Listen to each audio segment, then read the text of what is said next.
நான் தான் சத்யாம்மா. எல்லாரும் நல்லா இருக்கீங்களா? அம்மா இன்னைக்கு தேங்காய் சாதம், பச்சை பட்டாணி போட்டு தேங்காய் சாதம் பண்ணலாம். எப்படி பண்ணலான்னு பார்க்கலாம் வாங்கம்மா. நம்ம இந்த மாதிரி சாதத்தை ஒரு அரை உப்பு போட்டு வடித்து இந்த மாதிரி பளபளன்னு ஒரு பெரிய பாத்திரத்தில் இப்படி ஆற வச்சு வச்சுக்கலாங்கம்மா. தேங்காய் துருவதுங்களே அதில் இப்படி சீவி இப்படி வச்சுக்கலாங்கம்மா நீட்டாக. கொஞ்சம் பச்சை பட்டாணி உரிச்சு வச்சுருக்கேங்கம்மா. இதில் பாருங்கம்மா, கடலைப்பருப்பு, உளுத்தம்பருப்பு, காஞ்ச மிளகாய், முந்திரி, கொஞ்சம் வேர்க்கடலை வச்சுருக்கோங்கம்மா. கருவேப்பிலை வச்சுருக்கோம் தாளிக்கிறதுக்கு. நம்ம இந்த சோம்பு வச்சுருக்கோம். இந்த சோம்பு வந்து நம்ம முழுசாக போட்டோம்னா தேங்காய் சாதத்தில் நம்ம மென்று சாப்பிடும் போது வாயில் போயிடுச்சுன்னா அது ஒரு மாதிரி இருக்கிற மாதிரியும் இருக்கும். குழந்தைங்களுக்கும் அது ஒரு மாதிரி மென்று சாப்பிட மாட்டாங்க. அதனால் நம்ம இதில் வச்சு நல்லா கொஞ்சம் தூள் பண்ணி இடித்து போட்டு பண்ணுவோங்க. நல்லா வாசனையும் நல்லா இருக்கும். நம்ம தாளிக்கிறதுக்கு கடுகு, உப்பு, எண்ணெய் இதெல்லாம் இங்கே வச்சுருக்கோங்கம்மா. வாங்கம்மா எப்படி பண்ணலான்னு பார்க்கலாம். நம்ம சோம்பை இதில் கொட்டி நல்லா இடிச்சிக்கலாங்கம்மா. நம்ம இதை வந்து இப்படி டங்கு டங்குன்னு இடிக்க வேண்டாங்கம்மா. நம்ம டைல்ஸுக்கும் அதிர்ச்சி ஆகும். இப்படி பண்ணி இப்படி பண்ணோம்னாலே நல்லா தூள் ஆகிடுங்கம்மா. இது பாருங்கம்மா பண்ணிட்டோம். இப்போ நம்ம ரொம்பவும் தூள் பண்ண வேணாம், ஓரளவுக்கு பண்ணால் போதுங்கம்மா. காஞ்ச மிளகாய் வந்து நம்ம இப்படி தூளாக கிள்ளி போட வேண்டாங்கம்மா. சின்னதாக இப்படி ஒரு சின்னதாக 2-3 ஓட்டை போட்டோம்னாவே போதும். இது அது காரம் வந்து உள்ளே இறங்கிடும். பார்க்கவும் நம்மளுக்கு நீட்டாக அழகாக இருக்குங்கம்மா. இந்த மாதிரி சின்னதாக ஒரு கோடு மாதிரி போட்டு வச்சுக்கலாங்கம்மா. இதுக்கு கொஞ்சமாக எண்ணெய் ஊற்றிக்கலாங்கம்மா. கடுகு போட்டுக்கலாங்கம்மா.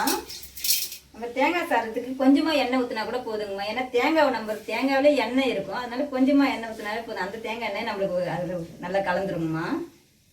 நம்ம இதில் இப்போ வேர்க்கடலை போட்டுக்கலாங்கம்மா. நம்ம எதுக்கு முன்னாடி ஃபஸ்ட்டு வேர்க்கடலை போடுறோம்னாக்கா, வேர்க்கடலை வேக கொஞ்சம் நேரம் ஆகும். நம்ம பச்சை வேர்க்கடலை தானே அதில் போடுறோம். அதனால குண்டு குண்டாகவே போட்டுக்கலாம். அழகாக இருக்கும் தான் நான் உடைக்காமல் குண்டு குண்டாக போட்டிருக்கேன். அது கொஞ்சம் நல்லா பொன்னிறமாக வரணுன்றதுக்காக கொஞ்சம் முன்னாடியே போட்டிருக்கோங்கம்மா. வெந்து வரணும் இல்லையா? சின்ன தீலையே பண்ணுங்கம்மா. அந்த சின்ன அடுப்பு தான் நம்ம இதெல்லாம் பொரிக்கிறதுக்கெலாம் வைக்கணுங்கம்மா. நம்ம அடுத்து கடலை பருப்பு போட்டுக்கலாங்கம்மா. போட்டு அது கூடவே நம்ம உளுத்தம் பருப்பும் போட்டுக்கலாங்கம்மா. காஞ்ச மிளகாயும் முந்திரியும் இதில் போட்டுக்கலாங்கம்மா. போட்டுக்கணும். இப்போ வந்து நம்ம இந்த சோம்பு இடித்து வச்சிருக்கே அந்த தூளை இதில் இப்போ போட்டுக்கலாங்கம்மா. நம்ம முன்னாடியே போட்டோம்னாக்கா சோம்பு வந்து ரொம்பவும் தீஞ்சு போயிடும். அதனால இதெல்லாம் போட்டதுக்கு அப்புறம் போட்டுக்கலாங்க. இப்போ கொஞ்சம் உரிச்சு வச்சிருக்கோம் இல்லையா பச்சை பட்டாணி, இப்போ இந்த நேரத்தில் இதையுமே இதில் போட்டுக்கலாங்கம்மா. சோம்பு இந்த மாதிரி இடிச்சு போடுறதுல நல்ல வாசனை கமன்னு வருதுங்கம்மா. நல்ல வாசனையாக இருக்குது. அதே மாதிரி நம்ம சோம்பு எதுக்கு எல்லாத்துலையும் அடிக்கடி யூஸ் பண்ணுறோன்னா நம்ம நல்லா ஜீரணம் ஆகிடுங்கம்மா. தேங்காய்லாம் நெஞ்சு கடிக்கிற மாதிரி இருக்குது. அதனால் நம்ம சோம்பு சேர்த்தோம்னா நல்லா ஜீரண சக்தி வரும். குழந்தைங்களுக்கும் ஜீரண சக்தி நல்லா இருக்குங்கம்மா இது போட்டோம்னாக்கா. இதுக்கப்புறம் கருவேப்பிலை போட்டுக்கலாங்கம்மா.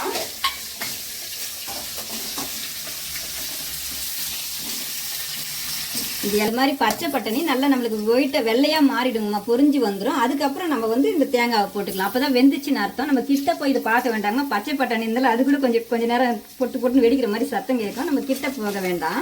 அதே மாதிரி இது எல்லாமே நம்ம சின்ன தீயில தாங்கம்மா பண்ணணும். சின்ன அடுப்பில் வச்சுக்கோங்க. அதுலேயுமே சின்னதாக பண்ணிக்கின்னு நல்லா வருங்கம்மா. இல்லைன்னா வந்து கருப்பாக மாறிடுங்கம்மா. கொஞ்சம் பொறுமையாகவே நம்ம இதெல்லாம் பண்ணுங்கம்மா.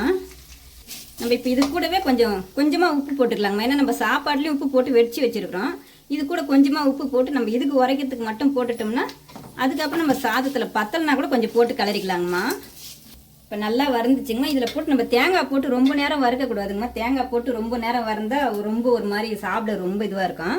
நம்ம தேங்காய் போட்டு கொஞ்சம் நேரம் வதங்கினா போதுங்க. கொஞ்சம் ஓரளவுக்கு பச்சை இது இருந்தாவே போதும். ரொம்ப வதக்க வேண்டாம்.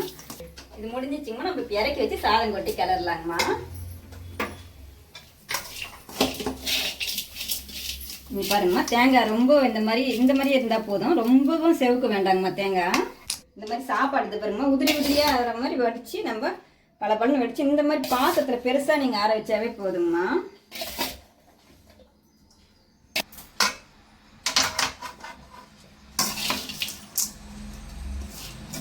நம்மளுக்கு அளவுலாம் எதுவும் இல்லை. இதுக்கு நம்ம நிறைய சாப்பாடு வேணும்னா கூட நிறைய சாதம் கூட வச்சு கலரிக்கலாங்கம்மா. ஒன்றில் தேங்காய் அதிகப்படுத்திக்கலாம். நம்ம போட்ட எல்லா பொருளுமே கொஞ்சம் அதிகப்படுத்திட்டா நிறைய சாப்பாடு கிடைக்கும். நம்மளுக்கு எவ்வளோ கொஞ்சமாக தேவைன்னா கொஞ்சமாக போட்டுக்கலாம், நிறைய தேவைன்னா நிறைய போட்டுக்கலாங்கம்மா. அது நம்ம விருப்பம் தாங்கம்மா. நம்ம தேங்காய் சாதம் இப்படி தான் செய்யணும்னு இல்லைங்கம்மா. நம்ம தேங்காய் சாதத்துக்கு நம்ம கடலைப்பருப்பு, உளுத்தம்பருப்பு, காஞ்ச மிளகாய், இந்த தேங்காய் இருந்தால் கூட போதுங்கம்மா. இதெல்லாம் இருந்து இப்படிதான் பண்ணணும்லாம் ஒன்றும் இல்லைங்கம்மா. இது நம்ம வீட்டில் என்ன இருக்குது இப்போ இருந்ததால நான் அம்மா இதெல்லாம் போட்டேன்.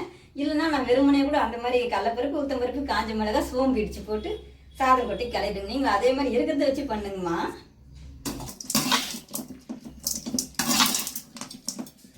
அவ்வளோதாங்கம்மா, இது ரெடி ஆயிடுச்சுங்கம்மா. இது மாதிரி நீங்களும் பண்ணி நீங்கள் எல்லாரும் சாப்பிடுங்க. வீட்டில் இருக்கவங்க குழந்தைங்களுக்கு கொடுங்கம்மா. குழந்தைங்களும் இதை ஆசையாக சாப்பிடுவாங்கம்மா. ஸ்கூலுக்கு போகும்போதுலாம் குழந்தைங்களுக்கு எல்லாரும் வேலைக்கு போகிறவங்க எல்லாரும் கட்டிங் கூட நம்ம போகிறதுக்கு நல்லா இருக்குங்கம்மா இந்த சாதம்.